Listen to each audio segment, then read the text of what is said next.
Tadi sudah dijelaskan, saatnya jadi orang tua, berarti ayah harus berperan banyak untuk membentuk karakter anak itu sendiri. Olehnya itu saya teringat, di zaman Sayyidina Umar radhiyallahu anhu, sebagai pemimpin nomor satu bangsa saat itu, datang seseorang kepadanya mengatakan, wahai Amirul Mukminin, anakku telah mendurhakaiku. Mendengar kata-kata tersebut, anak yang kira-kira usianya sudah 13-14 tahun. Ayah tadi mengatakan, anakku telah mendurhakaiku. Dan si anak tadi yakin akan terkena satu sanksi yang sesuai dengan kondisi anak tersebut. Tapi sebelum Amirul Mukminin Umar bin Khattab bersikap, si anak tadi bertanya, wahai Amirul Mukminin, apa kewajiban seorang ayah? Mendengar kata-kata tersebut, agak kaget Amirul Mukminin, orang nomor satu saat itu. Dia mengatakan kewajiban seorang ayah itu ada 3. Yang pertama, sebelum dia membangun rumah tangga, dia mencari pasangan hidup yang siap untuk bersama-sama menjadi dan berperan sebagai seorang ayah. Berperan sebagai orang tua, artinya istri yang solehah, istri yang baik, istri yang memiliki akhlak yang mulia. Kemudian yang kedua, ketika engkau dilahirkan, ayahmu memberikan nama yang baik untukmu. Dan yang ketiga, ketika engkau sudah usia 6-7 tahun, 5 tahun, ayahmu mendatangkan atau menyekolahkanmu. Si anak tadi mengatakan, wahai Amirul Mukminin, aku tidak mendapatkan ketiga-tiganya dari ayahku. Istriku bukan seorang ibu yang memberikan contoh yang baik untuk anaknya. Sering berkata kotor, berkata berakhlak yang kurang bagus. Dan yang kedua, namaku nama yang paling buruk di kampung. Dan yang ketiga, aku tidak pernah didatangkan, dibawa ke sekolah, dan tidak pernah didatangkan guru untukku. Sehari-hari aku diperintahkan untuk mengembala ternak dari ayahku itu sendiri. Jadi terus di padang rumput dan di padang pasir saja.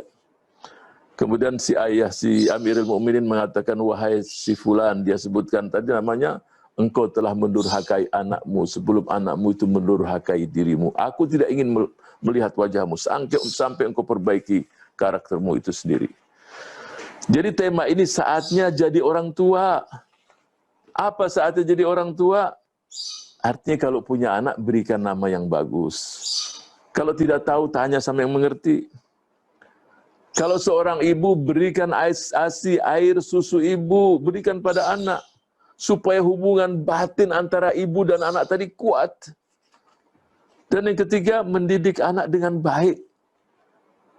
Di rumah maupun di sekolah. Sejak di rumah itu, kalaupun belum ke sekolah, anak akan mencontoh ibu bapaknya.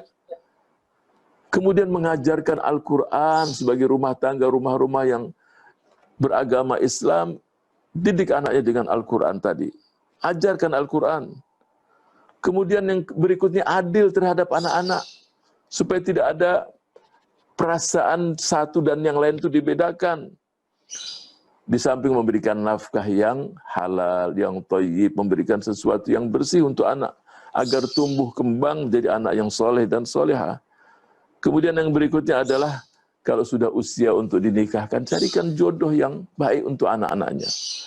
Dan yang terakhir ada, tunjukkanlah sesuatu yang indah yang dilihat oleh anak. Ibu bapak nggak boleh emosional. Kalau ada sedikit misunderstanding, cukup di kamar, tidak perlu anak melihat. Olehnya itu, ketahanan keluarga. Saatnya jadi orang tua adalah anak melihat kekompakan antara ibu dan bapaknya itu sendiri. Bahasa-bahasa yang indah. Saya teringat ada seseorang memberikan satu contoh yang bagus sekali. Artinya, suami istri itu sendiri, kalau kokoh, anak-anak pun akan kompak. Tapi kalau bapak dan ibunya sering ribut, maka ini muncul rumah tangga yang berantakan semuanya. Suami, istri, dua-duanya itu senang sekali dipuji. Dan kalau kita lihat sebagai seorang Muslim, bagaimana keluarga baginda Rasul Shallallahu Alaihi Wasallam, Rasulullah dengan kesibukannya sebagai Rasulullah, sebagai pimpinan nomor 1 di saat itu, kemudian dia juga sebagai kepala rumah tangga. Tidak ada seorang pemimpin pun di dunia ini yang menjelaskan biografinya itu 24 jam, tidak ada. Kecuali Rasul kita Shallallahu Alaihi Wasallam. Dengan segala kesibukannya, dia pun masih memerah susu, dia pun masih menjahit, dia pun masih membantu keluarganya. Dan dialah sebaik-baiknya manusia untuk keluarga. Sebaik-baiknya kamu dalam sebuah hadis adalah manusia yang paling baik pada keluarga. Dan akulah manusia yang paling baik pada keluarga. Dan banyak riwayat-riwayat yang dijelaskan. Ya, kadang-kadang Rasul Shallallahu Alaihi Wasallam dalam rumah tangga dengan sekian banyak kesibukannya masih lomba lari dengan istrinya. Coba kita nggak bisa membayangkan bagaimana rumah tangga yang begitu luar biasa. Kemudian saya ceritakan tadi ada satu contoh sederhana bagaimana membangun sesuatu yang baru dalam rumah. Ketika suami datang pulang ke rumah, jangan dibebankan suami dengan berita yang terjadi di kampung itu. Ayah tadi tetangga gasnya meledak, ayah ada berita ini. Nggak perlu. Biarlah dia datang dengan meninggalkan semua permasalahannya itu di kantor. Nah, ada satu contoh. Nah, saya katakan dua-dua ini harus dipuji.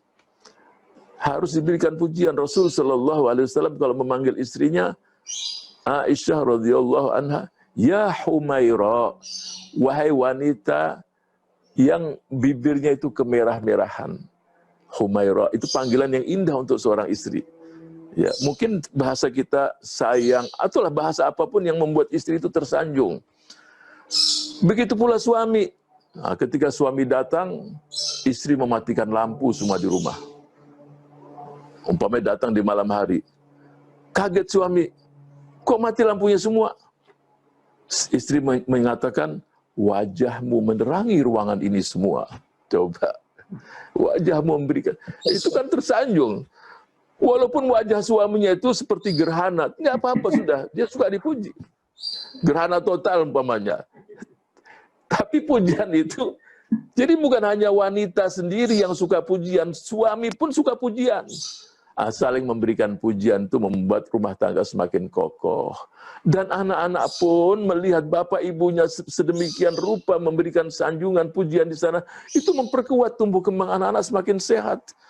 Bayangkan kalau setiap hari di rumah itu anak-anak itu melihat suasana rumah itu seperti gempa bumi dengan skala Richter 5 atau 6 derajat. Bagaimana anak-anak coba? Piring berterbangan. Ya, lemari roboh. Ini anak-anak akan hancur, tumbuh kembang tidak akan sehat. Tapi kalau yang didengar pujian sana, pujian sini, ucapan terima kasih, anak-anak akan tumbuh. Dan ini akan membuat negara semakin kokoh. Jadi menurut saya penting sekali tema ini adalah saatnya jadi orang tua yang memberikan contoh yang indah untuk anak-anaknya. Tidak ada kata-kata terlambat. Saya sekali lagi juga memberikan apresiasi ya atas webinar yang dilaksanakan pada siang hari ini. Banyak contoh-contoh yang lain, saya tidak akan jelaskan semuanya. Ketika anak sudah di SMP, anak itu diposisikan di rumah tangga. Jangan dianggap seperti anak-anak. Diajak untuk berdiskusi, diajak tukar pendapat seperti Nabi Ibrahim dan putranya Ismail. Putranya Ismail sekitar umur 13 tahun, sudah bisa membantu ayahnya. Diajak, wahai anakku, aku diperintahkan Allah demikian. Kita baca surat Sofat, surat ke-37, ayat 102 sampai 109. Dialog antara Ibrahim dan putranya Ismail. Keakraban. Jadi anak kalau sudah usia SMP itu sudah jangan dianggap anak-anak, diajak, diposisikan, apalagi kalau sudah di SMA. Sehingga unek-unek anak itu tidak muncul di media sosial, dia ungkapkan pada ibu bapaknya. Tidak boleh diungkapkan oleh tetangga atau oleh teman-teman yang lain, karena dia merasa nyaman dengan kedua orang tuanya yang memberikan dia space, peluang di hati mereka untuk dia mencurahkan pula isi hatinya. Ini sangat penting sekali untuk membangun ketahanan keluarga tadi. Kemudian kita lihat di masa pandemi ini, kita saksikan betapa konsep pendidikan jarak jauh misalnya menjadi persoalan serius bagi sebagian besar keluarga Indonesia. Mulai ketidaksiapan peran, sulitnya disiplin waktu, tidak mudahnya memotivasi anak dalam mengikuti pembelajaran. Bahkan kita menyaksikan banyak yang tidak mampu untuk sekedar menyiapkan sarana pembelajaran di rumah karena tidak punya HP, coba. Laptop atau komputer. Tidak semua keluarga mampu menyiapkan semua ini. Mestinya disinilah pentingnya negara hadir. Apa itu ya, dengan televisi, TVRI menyiapkan semuanya. Tetapi saya tahu bahwa tidak mungkin semuanya bisa ditangani oleh TVRI itu sendiri. Jadi ini permasalahan yang tidak mudah. Tidak mampu membeli pulsa, punya HP tapi nggak mampu membeli pulsa. Tidak memiliki akses internet. Belum nanti daerah-daerah yang sulit sekali sinyal di situ. Jadi cukup kompleks permasalahan yang kita hadapi dalam sistem pendidikan yang kita hadapi pada saat ini. Di sisi lain kita menghadapi tantangan bonus demografi di depan mata. Proporsi demografi kita di tahun 2030, 2040 akan didominasi usia produktif 16 sampai dengan 64 tahun yang diprediksi mencapai 64% total penduduk. Penduduk Indonesia sendiri diprediksi pada saat itu mencapai 297 juta, mendekati 300 juta. Bonus demografi ini akan bernilai bermanfaat dan memberi efek berantai atau multiplier, efek bagi kemajuan bangsa jika kita mampu mengelolanya dengan baik. Tapi sebaliknya, akan menjadi masalah yang serius jika kita gagal untuk mengelola itu semua. Agar Indonesia dapat untuk menyelesaikan permasalahan ini, maka kita perlu duduk bersama, bergandengan tangan dan serius memikirkan bagaimana bangsa kita ke depan. Olehnya itu, seluruh tantangan membutuhkan desain dan intervensi kebijakan yang didasarkan pada konsep pemikiran yang cermat, solutif, dan komprehensif. Dan ketika kita bicara kualitas generasi, kita sepakat tidak bisa dilepaskan dari peran keluarga sebagai pilar utama pembangunan bangsa. Dari sana, seharusnya kebijakan pembangunan nasional bermula, dan ke sana juga bermuara. Maka penting sekali mengarus utamakan ketahanan keluarga sebagai agenda pembangunan nasional. Semoga webinar siang hari ini dapat menghasilkan pemikiran yang konstruktif bagi masa depan keluarga dan anak-anak Indonesia, yaitu bagaimana desain kebijakan ketahanan keluarga dan mendorong kemajuan bangsa, sehingga bangsa Indonesia insya Allah akan mampu menghadapi semua tantangan itu dengan sebaik-baiknya. Dan bukan hanya mampu menangkap peluang bonus demografi, tapi juga mampu menjadi negara maju. Gemah ripah, loh jinawi, toto tentrem kerto raharjo. Ini sesuatu yang diidam-idamkan, diinginkan oleh para pendiri bangsa. Saya yakin kalau kita bersama-sama dan bergandengan tangan, ya saling melengkapi kekurangan di antara kita, bukan mencari titik-titik kelemahan, bergandengan tangan, dan setiap kita, dimanapun posisi kita, kita punya nilai tambah, nilai plus yang tidak dimiliki oleh yang lain. Nah, kalau kita saling melengkapi, saya yakin kita memiliki kekuatan yang sangat besar sekali. Seperti tubuh ini. Tubuh ini tidak akan punya kekuatan sama sekali kalau hanya tangan itu sendirian, atau kaki sendirian terlepas dari jasad yang besar ini. Kapan kekuatan tadi bisa berhasil? Kalau menyatu. Nah, inilah. Jadi perbedaan di antara kita, dimanapun posisi kita, ada di pemerintahan, di luar pemerintahan, di partai A, partai B, partai C, nah, semua kita harus bergandengan tangan, saling melengkapi, akan muncul satu kekuatan yang mampu kita mengukir sejarah yang indah untuk bangsa ini ke depan, dan terutama untuk generasi mendatang. Amin ya rabbal alamin. Akhirnya dengan memohon taufik dan ridha Allah subhanahu wa ta'ala, serta mengucapkan Bismillahirrahmanirrahim. Webinar ini secara resmi dibuka. Semoga Allah subhanahu wa ta'ala memberkahi acara ini dengan memberikan manfaat dan pahala yang berlipat ganda. Amin. Ya mujibas sa'ilin. Wassalamualaikum warahmatullahi wabarakatuh.